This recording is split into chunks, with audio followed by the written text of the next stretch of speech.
Hello and welcome. I'm Rosie Kelly, your host. And I'm Peter Lynch, Editor-in-Chief of cruisepassenger.com.au and Cruise and Travel Luxury magazine. I must say you're looking rather majestic today, Peter. And you're looking like a princess, Rose. And you're just back from sailing on the Majestic Princess in Europe. And that's what this episode is all about. Indeed, the new and improved Majestic Princess. This is Princess Cruises' freshly refurbished Royal class ship, and she's just spent 2 weeks in the dry dock in Palermo in Italy, and I'm going to tell you all about what's on board. Well, Rose, this is a nostalgic episode for me. I saw the Majestic Princess launched in Trieste in 2017 when she was brand spanking new. 1 year later, she arrived in Sydney on a floating runway of 62 red and white flares. She was the largest princess ship to sail in Australia. So I'm really excited to talk about what's been done now. So I'm fascinated to see what's been done to her now. Well, I know 2 weeks doesn't really sound like a long time to refurbish an entire ship of this scale. But if you think about it, 143,700 tonnes with a guest capacity of 3,560 plus a crew of 1,346. And she has, in fact, achieved a major transformation. Well, she had her work done in Italy, Rose. These Italians, they do know how to work hard and produce a very sensational result. And the best part, Peter? I think I know what you're going to say to me, Rose. The best part was you got a trip to check her out. Yes, you know me so well, Peter. Any excuse to get to Italy, really. But I have to say, there was no better reason than to explore the transformation of the Majestic Princess and all the fantastic changes that I do know you, our viewers, are going to want to hear all about. Well, you're spot on, Rose. Her seasons here mean many of our viewers will have been quite familiar with the Majestic Princess. She's one of my personal favourites. I can still recall leaving Trieste. The captain was born in Trieste, so the entire town came out to see us off. It was really special. I'm excited to hear all about the ship and what she looks like now, but I'm also excited to hear your thoughts on the destinations you visited and all the highlights in the ports of the Mediterranean. Our readers' second favourite destination next to Australia and New Zealand. But I'm here to say that it was particularly lovely being there for the European springtime, the most magical season, and just outside of that full-on summer, and visiting some of the most magical spots in the world. My personal favourites are always the Greek islands. Indeed. And I discovered a few new ones on this trip that I've never been to before, so that was an absolute treat as well. This trip was special for another reason, right, Rose? Well, it really was. Quite a personal reason indeed. This is one of the things Princess is perhaps not so well known for, the fact that it is a very family-friendly cruise line. So I thought I'd put this to the test. I brought my entire family. No, I didn't. I brought my gorgeous teenage daughter, Isabella, along with me on this trip. And that's a true test. If you can impress a teenager. That's true. She was tasked with the mission of exploring the cruise and the destinations from that younger demographic perspective. Now, she did take this job very seriously and she really embraced the role. So it was wonderful to see the cruise through her eyes and to witness why Princess is so popular for the families. I can't wait to hear from her. Multi-generational cruising is all the rage right now, and Princess is well equipped to cater for it. Well, perhaps it's time that we actually gave our viewers a little insider view of the changes on board the ship. Let's see them. So, I mean, this is my footage, so bear with me, but it's my little montage on board the Majestic Princess, and this should take you back a bit, actually. I'm Peter. looking forward to it. I'm waiting to spot my favourite places. So welcome aboard the Majestic Princess, guys, and as you can see, we're going to be looking at some of the biggest changes on board. The cabins themselves were fantastic. That's not where the majority of the changes actually happened. I mean, they look great, very much still in the princess theme.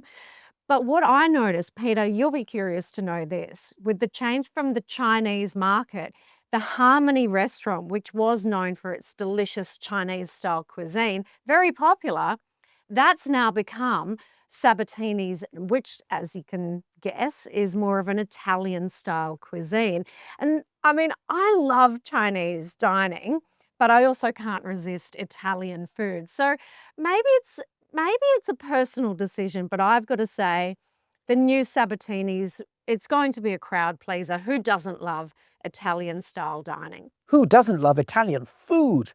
I'm curious, Rose, did you see many examples of how the ship has left her Chinese heritage behind in favour of more universal appeal? Well, I mean, as you guys can see, the whole look and feel was a lot more modern.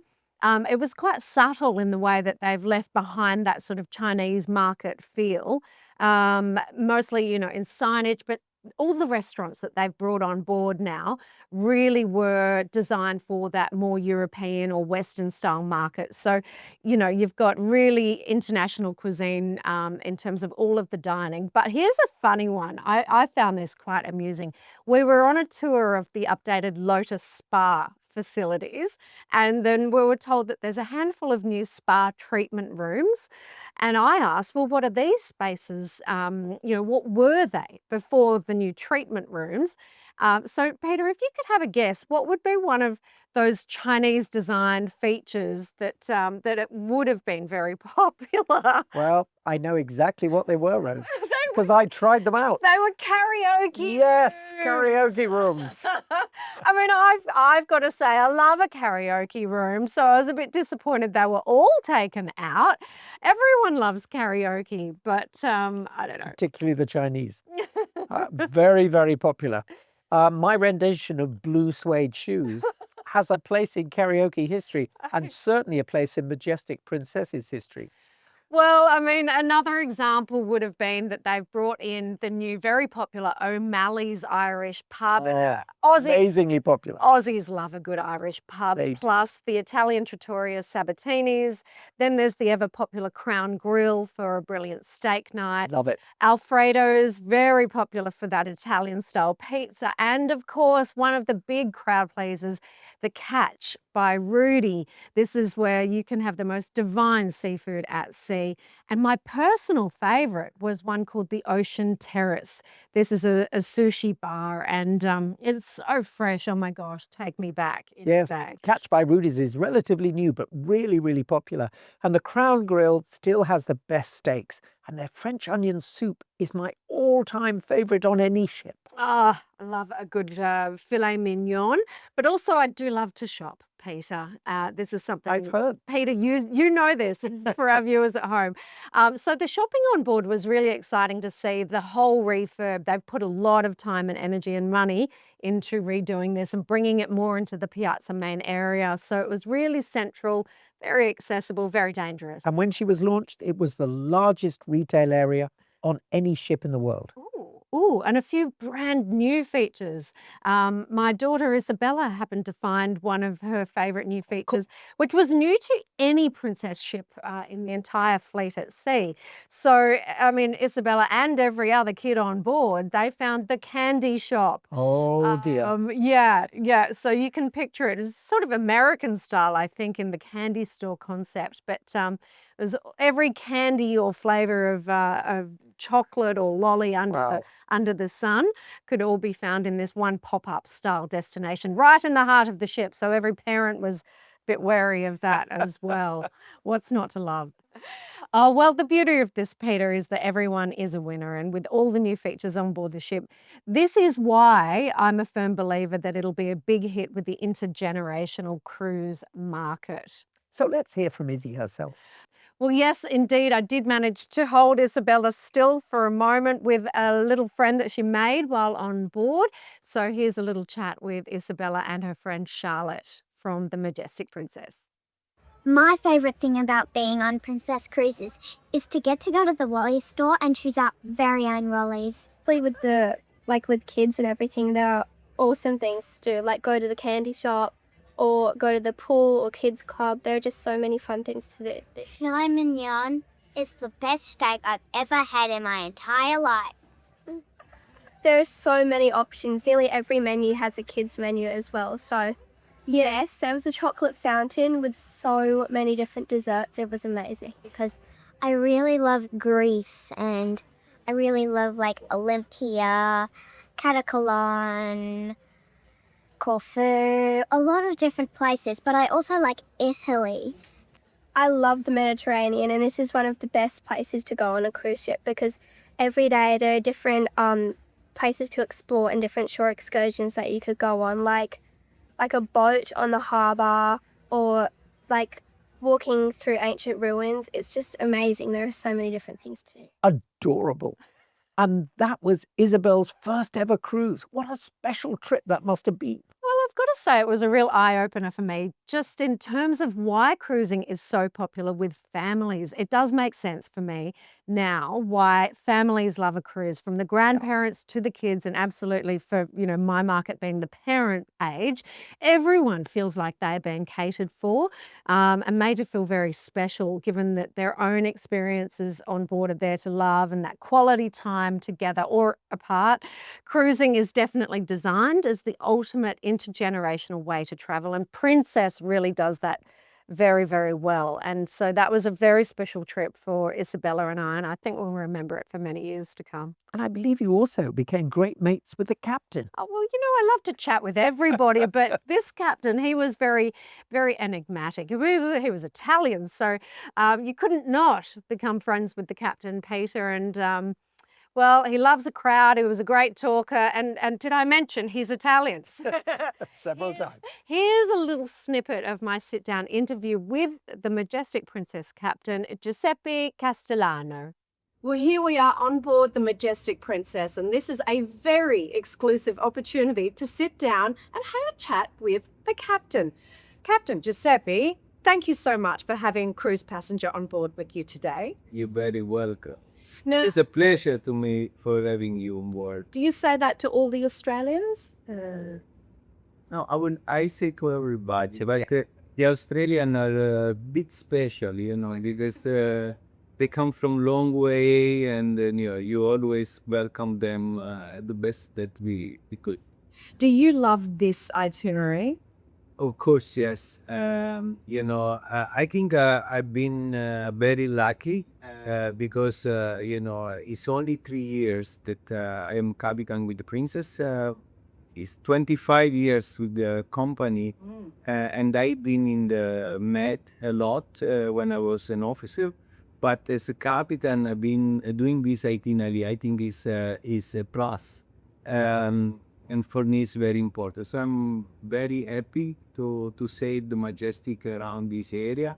Now, I need to note, for those who don't know, Captain is from Napoli, and this is in fact one of our destinations on this itinerary. I want to know, as a captain of such a spectacular ship, how does that feel sailing into your own hometown, your home port, one of the most iconic ships in the world? Yeah, arriving in Naples for me it's special because especially when we approach from the south, because we pass Capri Island, so you have your Amalfi Coast on your right side. You can feel the mermaid, because there is a story when you're passing the Cape, Sorrento Cape, so there is a lot of story behind, and for me it's very important. Just imagine that I grew up in the small marina, and the age already of 7 years old, I was driving a small boat, so I've been always spending my time with the old people in the marina, and I was always fascinated about this joke. So for me, riding there as captain with Majestic Princess is something amazing. It's something that you cannot really describe, But You have just described. perhaps you can feel from. I can. I Yeah, just got goosebumps actually picturing you as a 7-year-old, with this dream. Yes. And here you are, fulfilling that dream. And of course sharing that with your family, who you must be so proud. I'm so proud, and this Naples, in a few days' time, we will arrive in Naples, and my family, of course, they will come to visit me. I will have my mom and my father that I have always thanks that they support me uh, since the very beginning when I was a child and a young teenager to start not pursuing and this job. So uh, I think it's just something amazing. And do you know, Rose, I love this story about his personal connection with the hometown, just like the original captain of the Majestic Princess in Trieste. I love that they are so passionate about They their are. home ports and that their families and all the locals of the town really support them. It's a heartwarming story, isn't it? And I was very excited that the itinerary included a lot of these ports and these islands that are lesser known, and certainly I had never visited before. So it was beautiful to see parts of the Mediterranean that were not oversaturated and it is good to see they still exist. Fabulous. And I know you're going to show us around, Rose. So let's roll the video.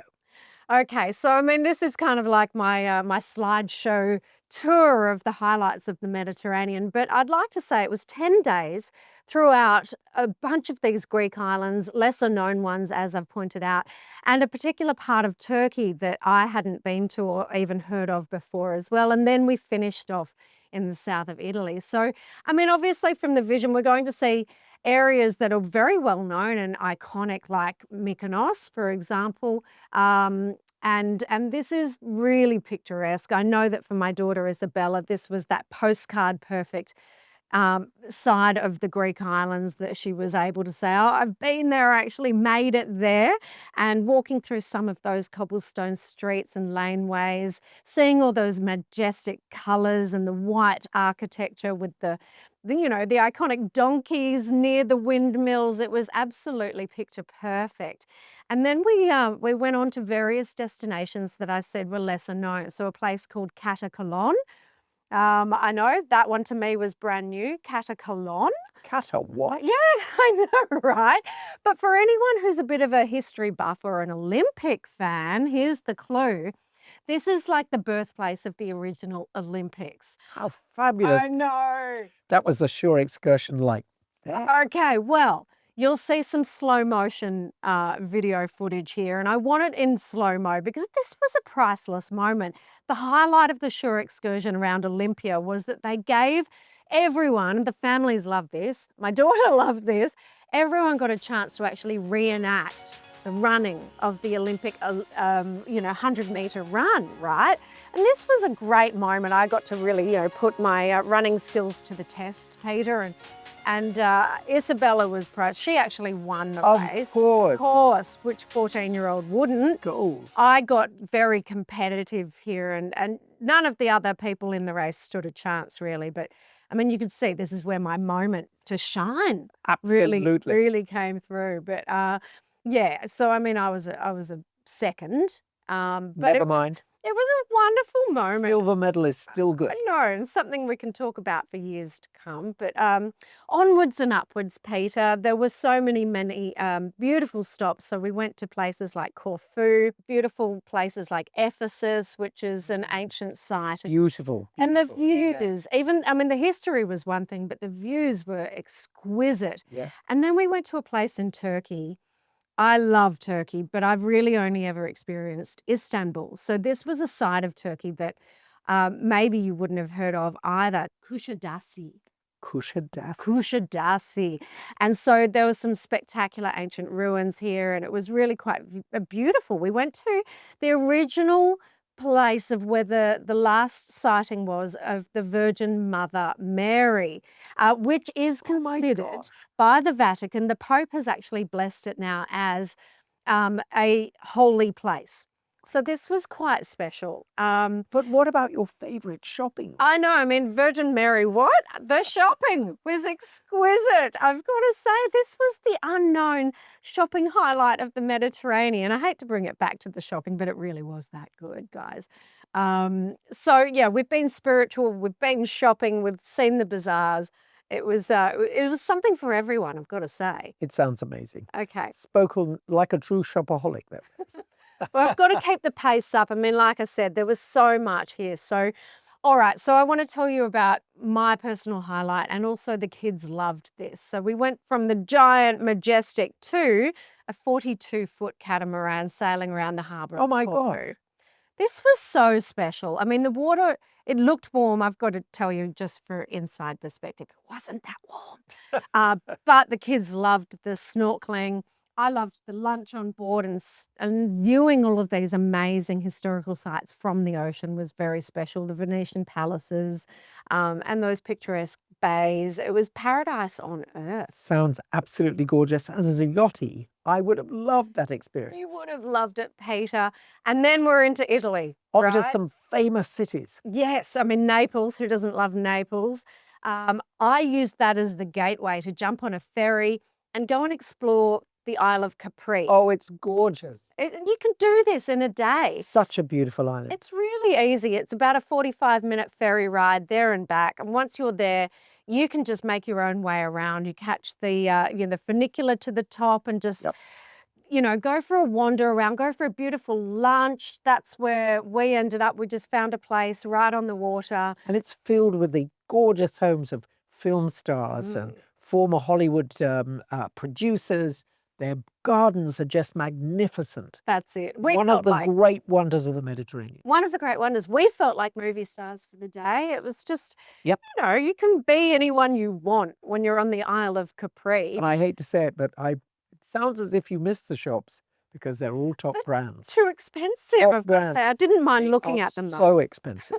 But you can understand why, because there's a Rolls Royce on every corner. Well, that's it. And we did, we got a bunch of souvenirs and brought back some of that beautiful limoncello for the friends at Oh home. yes, love it. We could say we've done it. We ticked the box. And then sadly, we had to finish up. Oh no. But we finished up in Rome. So we took a couple of days there to just explore and take in the very best. And this was, I've got to say, the energy was just magnificent. New Pope has been obviously elected in Rome. So, we took in all those iconic sites, and we just took in the atmosphere of Rome as well. And this, for Isabella, as you can imagine, was just magical as well. And such a fabulous city to round off the trip, Rose.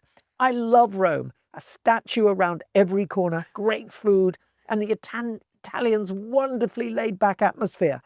Were there many Australians on board with you, Rose? Wow, actually, you'd be surprised. I mean, I would say it was actually 10%. Wow. That's quite a lot, considering It's a lot. for us, it's such a long way to travel. And, we do like to make the most of our time abroad when we have yes. to travel so far to get there. Yeah, we had some figures out recently showing Australians are flying to cruise in ever-growing numbers. In fact, more than 270,000 Australians last year alone.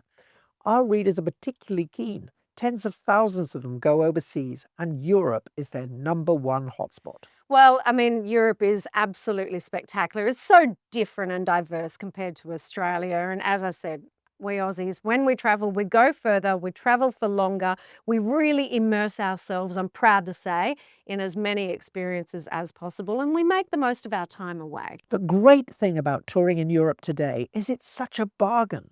We did a comparison with a road trip and a cruise, and I've just looked up a 10-day cruise with Princess from Rome to Barcelona, and the price starts at just $238 a night. Wow. Remember, that includes medallion class experience and service, Broadway-style shows, live music, movies, themed activities, game shows and performers, multi-course dining, buffet, pizza and burgers, fitness facilities, and I love how you went pizza, burgers, fitness facilities, and just for Isabella, youth and teen clubs.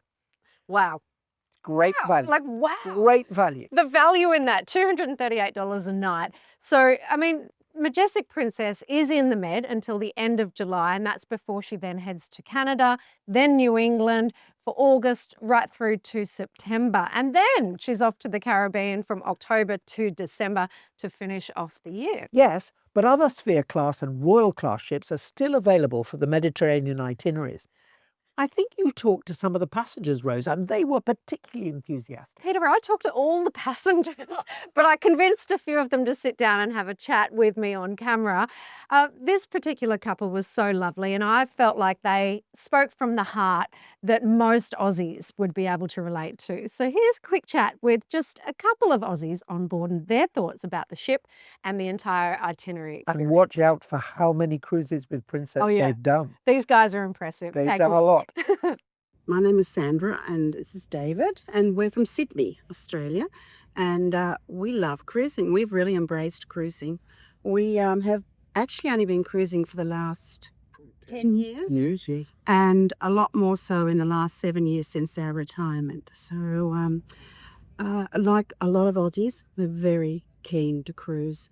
So at this stage we have done with Princess 93 cruises, I think. Yes. So 93 cruises, and we're sitting on about 1,600 sea days with Princess. Camaraderie, the family, our cruising family, as we call it, it's quite extensive for people we've met over the years. Absolutely, to the point that many of them are our best friends now. Yes. And with also the itineraries that we find Princess generally offer, they give us a really good variety. Yes, they've put in what's called O'Malley's downstairs, which is an Irish sort of theme restaurant music area.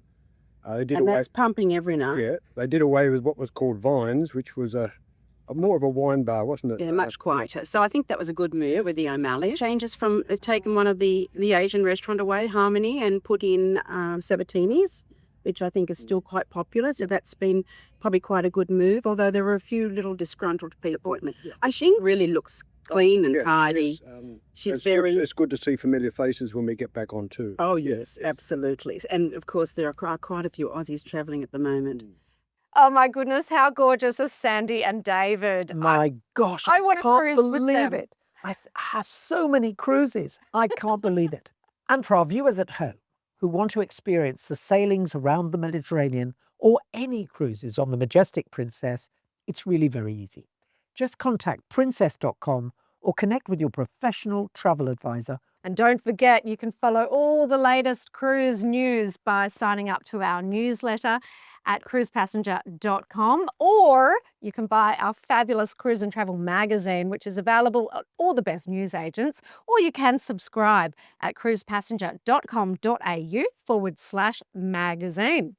And thank you to all our loyal cruise viewers for sharing our passion for cruise. We'll see you next time. See you next time.